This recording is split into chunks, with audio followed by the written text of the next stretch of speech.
Breaking news చూస్తున్నాం. ఏపీపీఎస్సీలో అక్రమాల దర్యాప్తు కోసం సిట్టు ఏర్పాటుకు ఆంధ్రప్రదేశ్ రాష్ట్రం ప్రభుత్వం ఉత్తర్వులు జారీ చేసింది. 17-18 నోటిఫికేషన్ నియామకాల్లో అక్రమాలు చోటు చేసుకున్నట్లు ఆరోపణలు వచ్చాయి. దీనికి సంబంధించి ఈ ఏడాది ఫిబ్రవరి 11న హైకోర్టులో రిట్ అపీల్ అనుబంధ పిటిషన్లు దాఖలయ్యాయి. ఈ క్రమంలో ఉన్నత న్యాయస్థానం ఆదేశాల మేరకు CID IG doctor Ravishankar Ayyanar నేతృత్వంలో ఏపీ ప్రభుత్వం సిట్ ఏర్పాటు చేసింది. సిట్లో మరో సభ్యుడిగా సిఐడి ఎస్పీ కె చక్రవర్తిని నియమించారు. దర్యాప్తునకు సంబంధించి సోదాలు చేసేందుకు ఆధారాలు స్వాధీనానికి సిట్కు అన్ని అధికారాలు ఇచ్చారు. దర్యాప్తు అవసరాలకు ఏ ప్రభుత్వ శాఖ నుంచైనా అధికారుల నియామకానికి వెసులుబాటు కల్పించారు. ఈ ఏడాది మార్చి 16లోగా సిట్ తన నివేదికను హైకోర్టుకు సమర్పించాలని సూచించారు. సిట్ ఏర్పాటుకు సంబంధించి మరింత సమాచారం మా కరెస్పాండెంట్ రాజేష్ అందిస్తారు.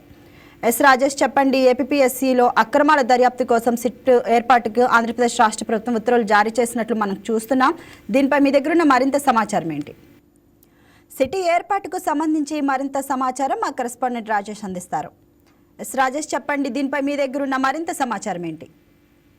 2018 గ్రూప్ 1 మెయిన్ ఎగ్జామ్స్ సంబంధించి కొన్ని అవకతవకలు జరిగినట్టు కూడా అభ్యర్థులు గతంలో హైకోర్టును ఆశ్రయించారు. దీని మీద హైకోర్టుకు సుదీర్ఘంగా విచారణ అయితే కొనసాగుతుందని చెప్పుకోవచ్చు. గతంలో ఏపీఎస్సీ కార్యదర్శిగా పనిచేసిన ఆంజనేయులతో పాటు మరి కొంతమంది వ్యక్తుల మీద కూడా గతంలోనే చర్యలు తీసుకుంది. అప్పటి నుంచి కూడా దీని మీద ఒక విచారణ కొనసాగుతుందని చెప్పుకోవచ్చు. అయితే ప్రధానంగా ఈ మెయిన్స్ ఎగ్జామ్స్ సంబంధించి గతంలో ఒక ప్రైవేట్ కంపెనీకి ఎగ్జామ్ పేపర్ ని క్యాల్కులేట్ చేసే కాంట్రాక్ట్ ఇవ్వడం, అందులో అవకతవకలు జరిగినట్టు కూడా కొంత ఆరోపణలు అయితే వచ్చినాయని చెప్పుకోవచ్చు. అప్పుడు హాయిలాండ్ లో ఈ ఎగ్జామ్స్ సంబంధించి పేపర్లు అయితే క్యాల్కులేట్ చేశారు. దాని మీద పూర్తిగా అవకతవకలు జరిగినాయి. కొంతమంది అభ్యర్థులకు సంబంధించిన మార్కులు తేడాలు వచ్చినందుకు కూడా గతంలో హైకోర్టును ఆశ్రయించిన నేపథ్యంలో ఈ మధ్య కాలంలోనే హైకోర్టు కొంత కీలక ఆదేశాలు అయితే జారీ చేసిందని చెప్పుకోవచ్చు. ఈ అక్రమాలకు సంబంధించి పిటిషన్లు దాఖలు చేసిన వాళ్ళ పిటిషన్ల మీద విచారణ జరిపి వెంటనే ఒక రిపోర్ట్ ఇవ్వాలంటూ కూడా గతంలోనే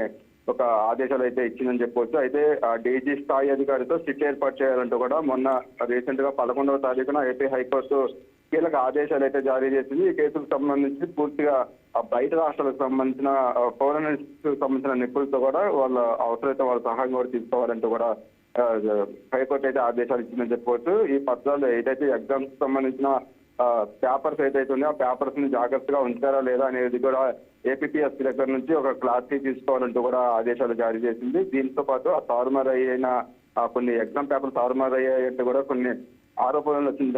దాని మీద కూడా పూర్తిగా ఒక క్లారిటీ తీసుకోవాలంటూ కూడా హైకోర్టు అయితే ఆదేశాలు జారీ చేసింది. దానికి సంబంధించి అయితే పూర్తిగా ఏపీ ప్రభుత్వం కూడా అలర్ట్ అయింది. ఇందులో ప్రధానంగా చూసుకున్నట్లయితే మొదటి 100 ర్యాంకులు వచ్చిన అభ్యర్థులకు సంబంధించిన సమాధాన పత్రాలు, మెరిట్ జాబితా, వారి అభ్యర్థి తర్వాత ర్యాంకు కలిగిన వ్యక్తులకు సంబంధించిన డీటెయిల్స్ మొత్తం కూడా ఒక ఆర్డర్ తో పాటు గతంలో ఈ మాన్యువల్ గా కూడా దీని మీద ఎగ్జామ్ మీద కొన్ని ఎగ్జామ్స్ ని కూడా క్యాల్కులేట్ చేశారు. కాబట్టి ఆ మాన్యువల్ కి సంబంధించిన బార్ కోడ్ కావచ్చు, ఒరిజినల్ ఓఎంఆర్ సంబంధించిన స్ట్రీట్లు కావచ్చు, వీటన్నిటిని కూడా జాగ్రత్తగా పరిశీలించాలి. వాటి మీద ఉన్న ఫోరెన్సిక్ సంబంధించిన నిపుణులతో వాటిని పూర్తిగా డేటా అనేది పూర్తిగా క్లారిటీగా ఉండాలంటూ కూడా ఏపీ హైకోర్టు గతంలో ఆదేశాలు జారీ చేసింది. దానికి సంబంధించిన డీజీ స్థాయి సిట్ అధికారులని అయితే ఆదేశాలతో కొద్దిసేపటి క్రితం ఏపీ ప్రభుత్వం అయితే సిట్ అయితే ఏర్పాటు చేసింది. మొత్తం 2018/27 సంబంధించిన నోటిఫికేషన్ లో అక్రమాలకు సంబంధించి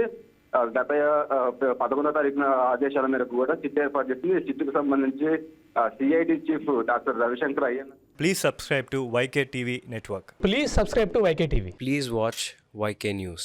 Don't forget to subscribe YK News channel.